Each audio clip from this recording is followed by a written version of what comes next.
Video शुरू होने से पहले मैं आप लोगों को बताना चाहता हूं कि इस वीडियो का मकसद किसी भी कैरेक्टर और एक्टर को हेट करने का या क्रिटिसाइज करने का नहीं है, तो कृपया कर इस वीडियो को दिल पर ना लें। तो बात कुछ ऐसी है कि आज है करवा चौथ और आज के दिन सभी महिलाओं ने अपने अपने पतियों के लिए व्रत रखा हुआ है। और हाँ, आज सोसाइटी में एक प्रोग्राम भी रखा गया है जिसमें सभी कपल अपने अपने पार्टनर के लिए शायरी बोलेंगे। यहाँ बाबूजी की पत्नी तो इस दुनिया में है नहीं, इसलिए बाबूजी अपनी पत्नी को याद करने लगते हैं और बिस्तर पर लेटे लेटे सोचने लगते हैं कि काश मेरी भी पत्नी होती तो हम दोनों आज एक दूसरे के लिए शायरी बोलते। ये सोचते सोचते बाबूजी सो जाते हैं। आज के दिन सभी लेडीजें खुश हैं और अपने पतियों के लिए शायरी बना रही हैं, सिर्फ बबीता जी को छोड़कर, क्योंकि बबीता जी को अपना पति अय्यर पसंद नहीं है। गोकुलधाम की सभी लेडीजें पेज पर शायरी लिख रही हैं, सिर्फ बबीता जी को छोड़कर। बबीता जी यहाँ बालकनी में खड़े होकर सोच रही है कि सभी लेडीज को गोरे पति मिले हैं, बस मेरे को ही अय्यर जैसा एक काला पति मिल गया। मैं इतनी गोरी और होट और मेरा पति इतना काला,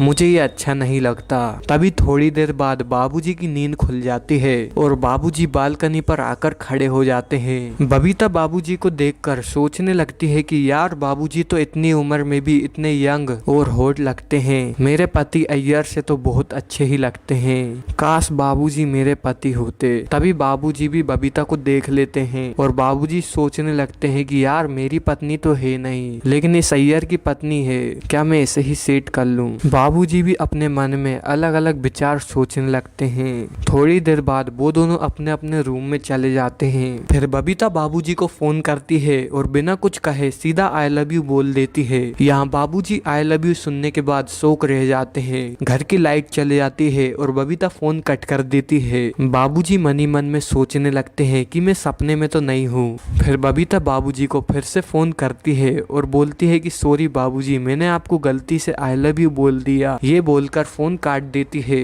अब बाबूजी मन ही मन में सोचने लगते हैं कि बबीता के मन में उसके लिए कुछ विचार तो नहीं है। अब शाम हो जाती है और सभी लेडीजें तैयार होकर सोसाइटी कंपाउंड में आ जाती हैं। सभी लेडीजें और जेंट्स खुश थे, सिर्फ चंपक चाचा और बबीता को छोड़कर, क्योंकि चंपक चाचा को एक पत्नी चाहिए थी और बबीता को एक हैंडसम सा पति। सभी कपल एक एक कर स्टेज पर आते हैं और शायरी सुनाकर एक दूसरे को वहीं पर किस करने लगते हैं। एक एक करके सभी कपल आ जाते हैं, लेकिन बबीता नहीं आती है, क्योंकि आज अय्यर और बबीता की कुछ बात से बहस हो गई थी। यहाँ अय्यर भी गुस्से में था और बबीता भी गुस्से में थी। बाकी सोसाइटी वाले अय्यर और बबीता को मनाने की कोशिश करते हैं, लेकिन बबीता और अय्यर नहीं मानते। सभी पत्नियां अपने अपने पतियों की खुशी से पूजा कर रही होती हैं, लेकिन बबीता गुस्से में पूजा करती है और अपने घर चले जाती है। यहाँ बाबूजी बबीता को देख लेते हैं और बाबूजी भी बबीता के पीछे उसके घर चले जाते हैं। बाबूजी बबीता से पूछते हैं कि बबीता क्या हुआ, तू ऐसे क्यों कर रही है। तो बबीता बोलती है कि बाबूजी, मैं आपसे प्यार करती हूँ, अय्यर से नहीं। तो बाबूजी भी शौक रह जाते हैं। तो बाबूजी बोलते हैं कि मैं भी बबीता तुझसे ही प्यार करता हूँ, आई लव यू।